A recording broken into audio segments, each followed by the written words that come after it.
Thank you, General Daly. The National Museum of the Marine Corps is grateful for this opportunity to help tell the story of 100 years of Marine Corps aviation. Go to war, do art. 5 words. That's basically what the Marine Corps has been telling its combat artists since World War II. We don't tell them what to paint, what to create, how to do it. We just give them the tools and the uniform and the ability to care for themselves on the field of battle. What we get back is incredible. The portrayal of men and women and the machines of war is very much different from that from the other services. You've probably heard the saying, every Marine a rifleman. Well, some of those Marines carry sketchbooks too, as well as a rifle. The works that Marine Corps combat artists produce are almost always immediately recognizable, even within a room full of the work from other service artists. The work's gritty, a little edgy, always realistic, and it's personal. It's about people. The Marine Corps artist never forgets the importance of the air-ground team. The pilot is up in the air for the grunt on the ground. If you came here today looking for pretty airplane pictures, you're going to be hard-pressed to find but a couple of those. The show is a celebration not about the form of the aircraft itself, but the function of the aircraft in war, and that always has to do with people.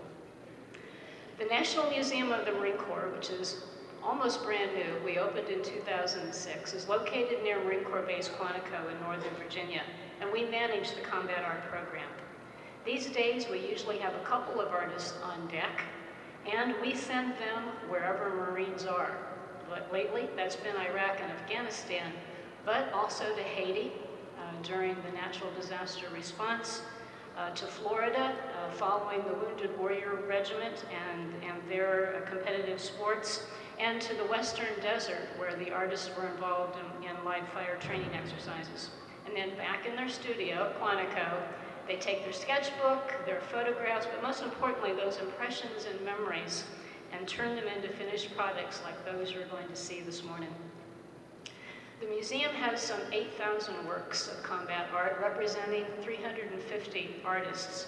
And many of those artists went on to have productive, creative careers outside the Corps. You'll probably recognize more than just a few names this morning as you take your tour. Curators Joan Thomas, Ben Christie, and Carrie Bowers are here today, and they did the heavy lifting for the Marine Corps. And we're delighted that 4 combat artists have been able to come in for this. Staff Sergeant Battles is currently serving as a combat artist and is deployed to Iraq and Afghanistan several times.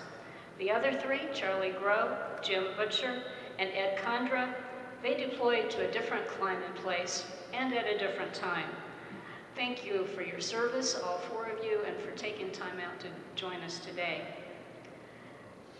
And I recognize the assistance of the Marine Corps Heritage Foundation, which provided funding for the conservation and framing of many of the works in the exhibition, and they hosted this morning's breakfast. Thank you for doing that.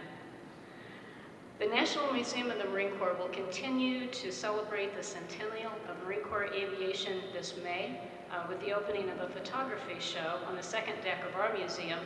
And when we build phase 2, scheduled to commence in 2015, we'll even have an art gallery, maybe as nice as this one.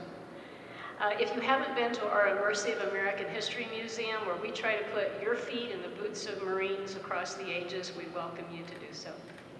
Thanks, Jack, for allowing us to partner for an exhibition that's going to stretch the whole year. Your design and production team hit a home run, as usual. They were great to work with. I'd now like to introduce Carolyn Russo, museum specialist here at the Air and Space Museum, and she's going to kick off our gallery tour and tell us a little bit about this space. Thanks, Carolyn.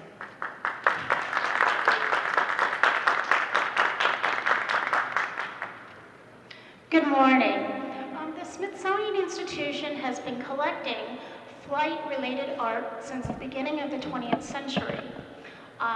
The pieces in our collection range. The earliest is 18th century balloon engravings that we acquired from the Guggenheim collection. And most recently, we acquired a contemporary photograph titled 49 Jets from Jeffrey Milstein's work. And you can see this in our new show downstairs, Aircraft the Jet is Art. With the inception of the building in 1976, we have this Flight in the Arts Gallery to exhibit aviation and space history through the eyes of artists. Not only do we exhibit our collection through these exhibition programs in our museum, but we have publications, we reach a wide audience online, we have a donor program, and we also have a loan program to museums around the country. At the moment, we have a travel exhibition with SITE, which is the Smithsonian Institution Exhibition Service, and this is an example of two organizations collaborating together. We have NASA with their artwork and our work for the new show, NASA Art 50 Years of Space Exploration. Our newest partnership with the National Museum of the Marine Corps not only tells the story of 100 years of aviation in the Marine Corps, but it also gives us a perspective on the artists. And this is the artists' careers in both collections. For example, in our collection, we see Robert McCall, primarily as a space exploration painter. You can see his mural downstairs in the south lobby. But of course, here you see an illustration of marine infantry and helicopters. Another example is in this exhibit, you'll see a pilot debrief in a ready room on a naval carrier. And this is by Major Alex Raymond. And of course, he is the illustrator of the comic strip Flash Gordon. So it's really a neat context. And one more is the sculptor Felix de Weldon, famed for the Iwo Jima Memorial. Well, here we see a sculpted bust of John Glenn as a Mercury astronaut. So this exhibit is a sharing of both art and curatorial expertise. Many staff members, as Lynn mentioned, from both museums put in a lot of hard work to put this exhibit together. From our museum, I would just like to mention Tom Crouch, the senior art curator, who couldn't be here today, and also Ashley Hornish from our exhibition design department. And from the National Museum of the Marine Corps, of course, we have Ben Christie, who is aviation curator, and Joan Thomas, senior art curator at their museum. And now I'd like to invite you to take a tour with us, and we'll point out all the great things, and thank you very much for coming this morning.